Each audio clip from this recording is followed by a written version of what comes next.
to the broadband program.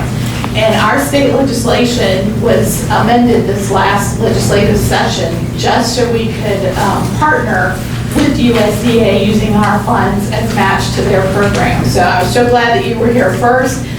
There's so many things that they do that we can do a shadow project. You know, you do a big one with them, we'll do a little one off to the side, or sometimes our funds can be used as match. But today I'm going to focus on broadband. If there's anything else that ADECA does that you want to know about, if I know, I'll answer. If not, I'll tell you who can answer. So in 2018, we got the Alabama Broadband Accessibility Act. The legislature worked very hard over a couple of years with a pretty active group of stakeholders to come up with some really good legislation. We knew there were probably going to be some problems with it. We didn't know exactly how it was going to work, so they put it over at ADECA and said, put a program together and put it out there and see what happens. And we went back and said, here are the things that we had problems with in terms of getting the money out there. And some of the stakeholders said, and here are some of the problems we saw. And so everyone got together, and on May 30th, 2019, Governor Ivey signed the amendment to our Accessibility Act, and we think we have a really strong program.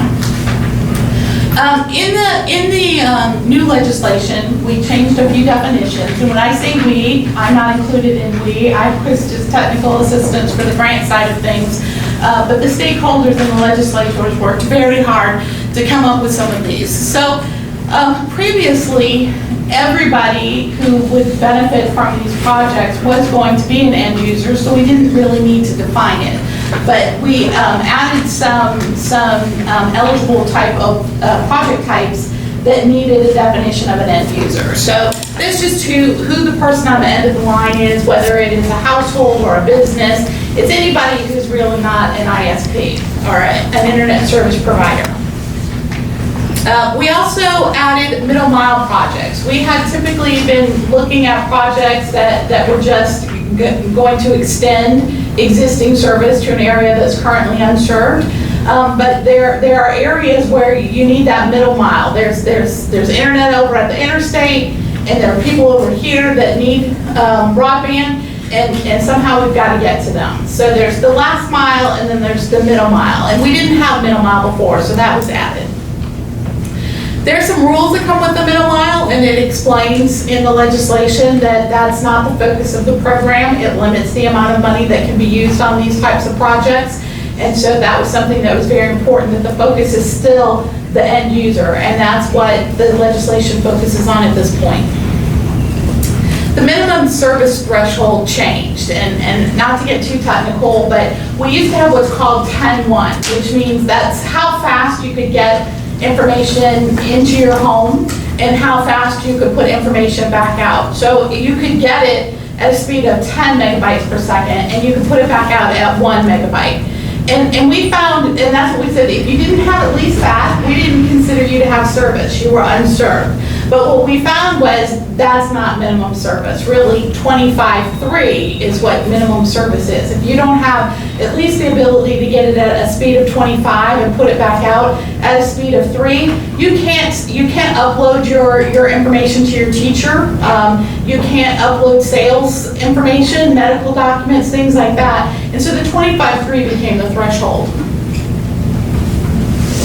Our definition of rural is a little bit different than USDA, but it's also very simple. It's just across the board.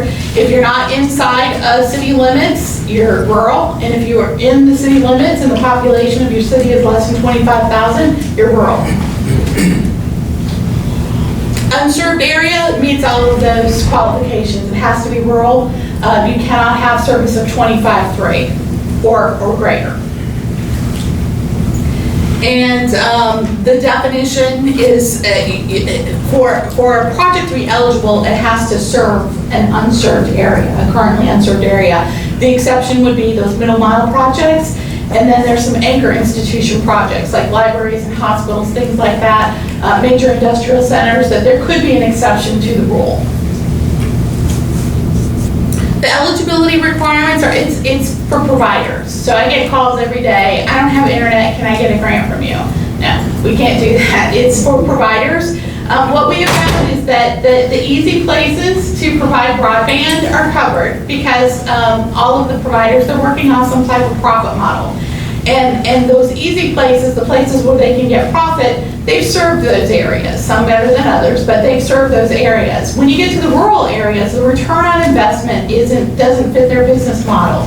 So the purpose of this was to figure out what is the gap between where they make money within the time frame they decided and what it actually costs to do it. And we're trying to fill that gap. And so the eligibility requirements it's for the providers. It's to get them to go out into those areas. And they've already got the equipment, they've got the service.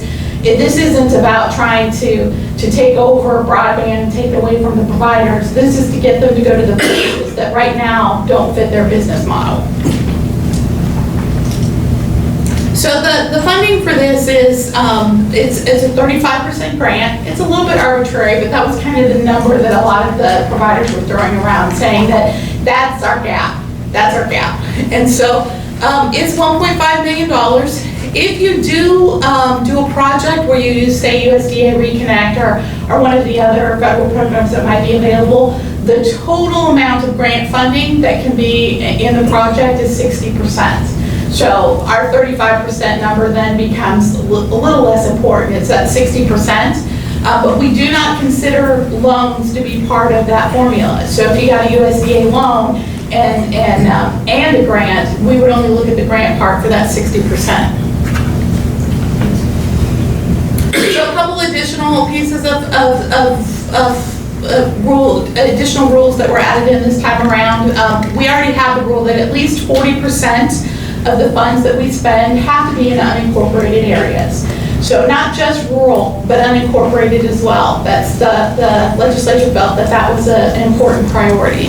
The second thing is that of the two new types of projects that we put in there, the middle mile and then the anchor institution projects, those projects in total cannot exceed 40% of the funds that are available.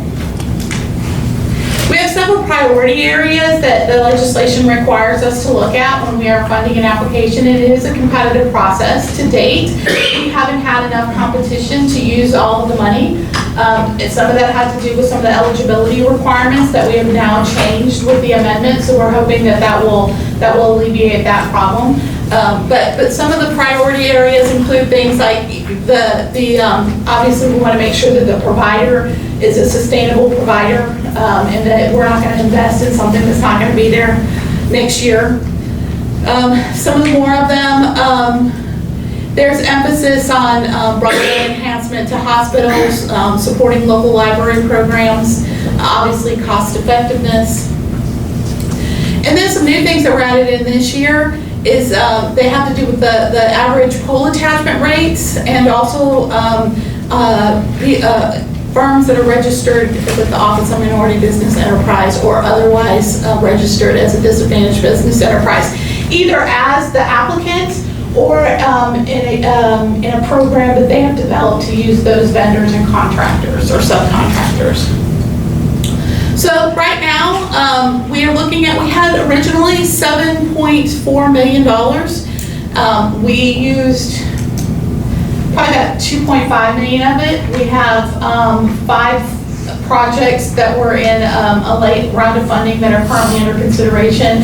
So we may use a couple more million of that, but there's going to be some of the original 7.4 million left over. This last legislative session, we were appropriated another $20 million because everyone is confident that the tweaks we made will make it possible for us to put the money out there. So we'll probably have somewhere in the neighborhood of $22 to $25 million to put out there in projects this time around. We have a workshop scheduled for October 1st at ADECA on the 7th floor of our building. If you need directions, I can give those to you. And then there are some things that are spelled out in the legislation, like there's a 90-day application window, there's a 30 business day challenge period, and then we have, I believe, 60 days to make the awards after that.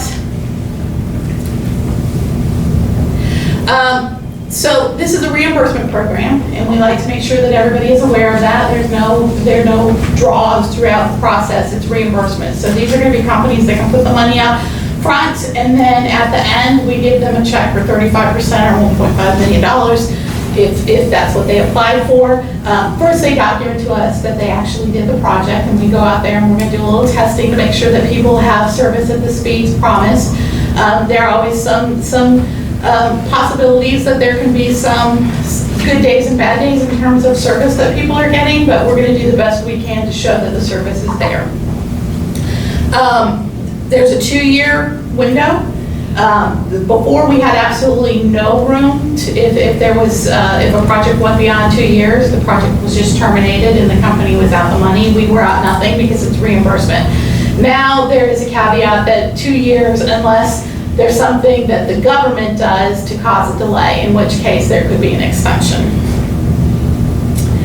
Reporting requirements, there are a few things that are written into the legislation about quarterly reports and things like that. At this point, we don't see any need for any reporting except for at the end because it's a reimbursement program. So if you don't do the project, you don't get the money, so we don't really need a report until the end. We probably, about a year into it, if we hadn't heard from you, we would say, hey, are you still on track to finish within 2 years? Because we want to try and figure out a way to fix any issues that might require the front page to say, company wasn't given their $1.5 million. We don't want that in the paper. We wanted success stories in the paper. And so we probably check with you about a year out. But so far, everybody who's applied and has been awarded, they're all operating under about a 6-month build out. So they're not thinking they're going to need anything like the 2 years. We would also require a report at the end. If they got points for the disadvantaged business enterprise, they'd have to show us what they were doing to actually utilize those companies. So this is our website or our email address and where we're located, and we also have a website. So if you are interested in the broadband program, we have an email notification system. So go to our website and sign up, and we'll let you know when there are application workshops. We'll let you know what the deadlines are, and anything else that's significant changes in legislation. Also, if we're able to fund any other types of broadband programs, we anticipate there might be some other things available down the road.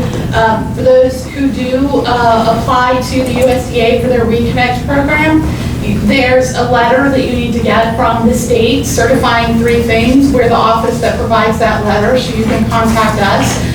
We are also in the process of contracting with a vendor to provide a statewide plan and a good quality map showing us kind of what the broadband accessibility.